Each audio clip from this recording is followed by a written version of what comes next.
4 June রাজ্যে দুটি আসনের ফলাফল গণনা কেন্দ্রের বাইরে থাকবে কঠোর নিরাপত্তা ব্যবস্থা।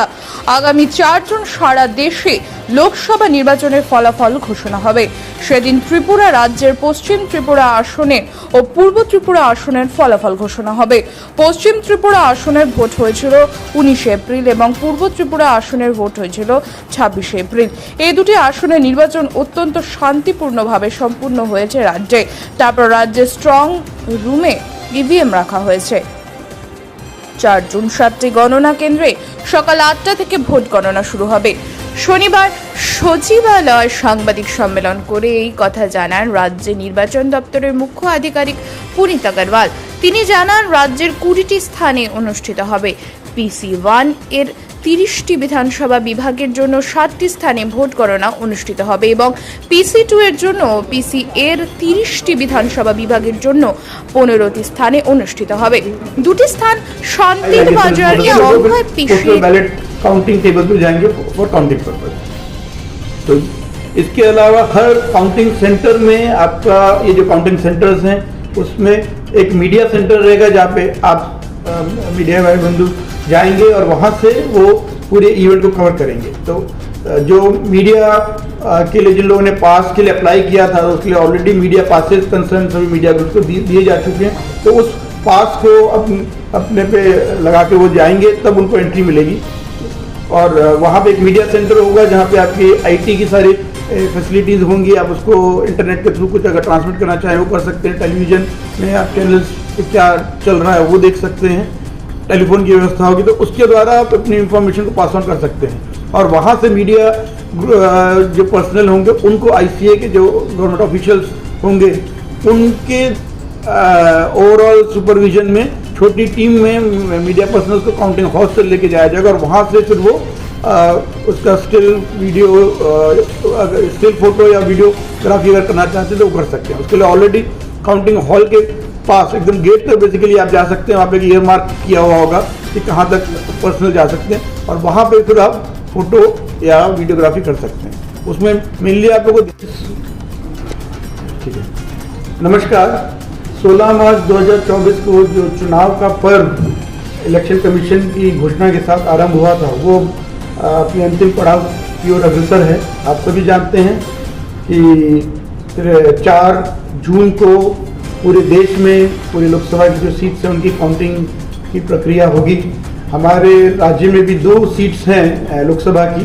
त्रिपुरा 1 वेस्ट जिसका चुनाव 19 अप्रैल को हुआ था और त्रिपुरा 2 ईस्ट ST सीट जिसका पोलिंग 26 अप्रैल को हुआ था। उन दोनों के ही पोलिंग शांतिपूर्ण ढंग से हुए थे और उनकी पोल्ड EVMs को स्ट्रॉन्ग रूम्स में स्टोर किया गया है। टोटल 20 लोकेशन में ये स्ट्रॉन्ग रूम लोकेटेड हैं जो डिस्ट्रिक्ट या सब डिविजनल हेडक्वार्टर्स हैं।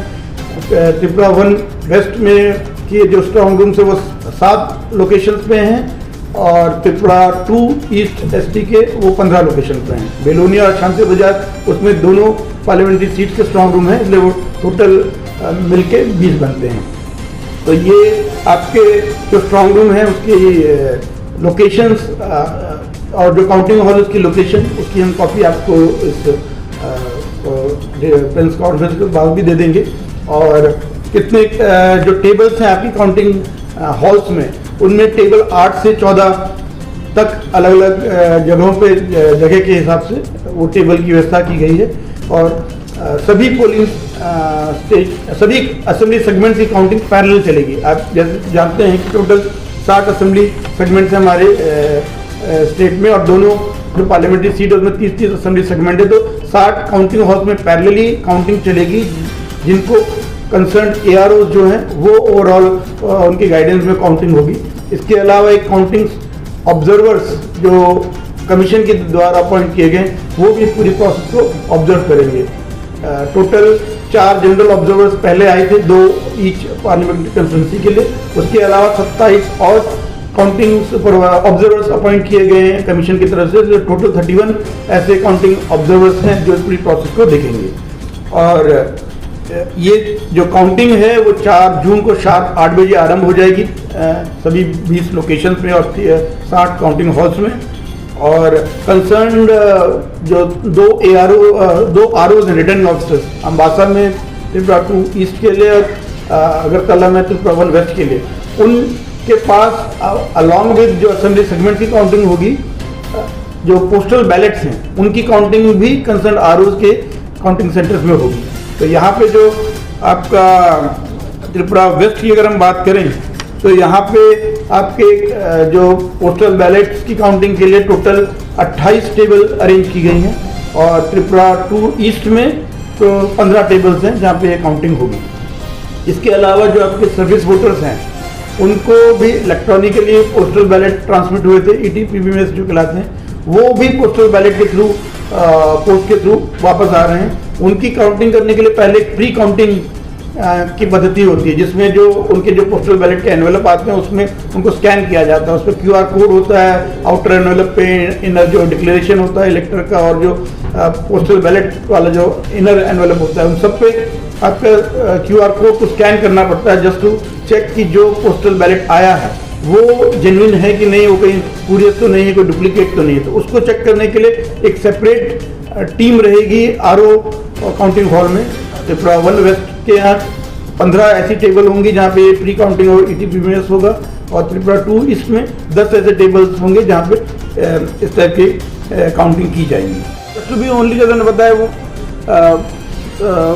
कोई भी जो गवर्नमेंट से किसी भी वे में कोई रिम्यूनरेशन या कोई फाइनेंशियल बेनिफिट पा रहा है, they are not suppose to be appointed as counting agents. तो इसके अलावा कोई भी नहीं, मतलब जो आप कह सकते हैं पोलिंग एजेंट्स के लिए उस जो रेस्ट्रिक्शंस थी उसी टाइप की restriction in for counting agents भी है, मतलब कि कौन प्राइवेट गवर्नमेंट सेंस में अगर आप पूछेंगे तो वो पूरा भी जिस पाथ में आ रहा है वो भी पूरा उसका हमारा रिकॉर्डिंग हो रहा है, जिसमें अगर कहीं कोई कंप्लेंट आती है तो हम लोग उसको बेसिस पे वेरीफाई कर सकते हैं कहीं कि कोई जेन्युइन है कि नहीं। और इसमें अलावा अगर सिक्योरिटी की बात करें तो स्ट्रॉन्ग रूम में तो 2 टियर सिक्योरिटी है ऑलरेडी, जहाँ CAPF इंटरनल गार्डिंग कर रहे हैं, उसके बाद आपकी स्टेट आर्म पुलिस या स्टेट पुलिस है। काउंटिंग डे में 3 टियर कोऑर्डिनेट सिस्टम होगा जिसमें जो सबसे बाहर आउटसाइड फर्स्ट टियर अगर हम उसको बोले उसमें वो स्टेट पुलिस है, वो प्रॉपर वेरिफिकेशन करके कि जो ऑथराइज रिप्रेजेंटेड ऑफिशियल्स हैं वही जा सकते हैं। जो भी ऑथराइज पर्सन हैं वो गवर्नमेंट ऑफिशियल्स हो सकते हैं, RO ARO या कोई और इलेक्शन कमीशन की तरफ से ऑथराइज ऑफिशियल वो एंट्री पा सकते हैं, या जो मीडिया के पर्सनस हैं जिनको पासेस दिए गए वो जा सकते हैं, या counting supervisor, counting assistant, counting agents जिनको ARO या RO ने या DO ने ऑथराइज किया वो विद प्रॉपर ID कार्ड और बैच के साथ वो जा सकते हैं। तो रेस्ट्रिक्टेड वे में एंट्री होगी। उसके बाहर नेक्स्ट लेवल पे भी state police, state arm police होगी, वहाँ पे प्रॉपर फ्रिस्किंग होगी। जो भी पर्सन अंदर जाएगा उसको इंश्योर किया जाए कि जो भी चीज़ें बैंड हैं उन चीज़ों की एंट्री ना हो। पर्टिकुलरली अंदर कोई भी electronic items, recording items, mobile, iPad, laptop ऐसे कोई भी आइटम ले जाना अलाउड नहीं है। कोई भी शार्प एज आइटम हो, इवन जैसे कई बार होता है कि हेयर पिन जैसी चीज़ या कोई ऑल पिन या ऐसी कोई चीज़ जो जिससे कोई किसी को हर्ट कर सकता है, ऐसी कोई चीज़ अलाउड नहीं होगी। कोई मेटलिक पीस इसलिए फ्रिस्किंग प्रॉपर होगी। और वीमेन अगर होंगे तो उनके लिए अलग वीमेन पुलिस पर्सनल वो उनकी फ्रिस्किंग करेंगे। तो इससे में only authorized official and authorized items can only be allowed entry in the counting hall। और थर्ड टीयर का जो होगा, जो मेन काउंटिंग हॉल के बाहर एंट्री जो रेगुलेट होगा वो सेंट्रल आर्म पुलिस फोर्स के द्वारा होगा। वो वहाँ पे भी प्रॉपरली देखा जाएगा कि जो ऑथराइज लोग हैं, जो ऑथराइज आइटम्स हैं उनकी एंट्री अलाउ हो, तो उस लेवल पे भी दोबारा फ्रिस्किंग होगी। तो ये ओवरऑल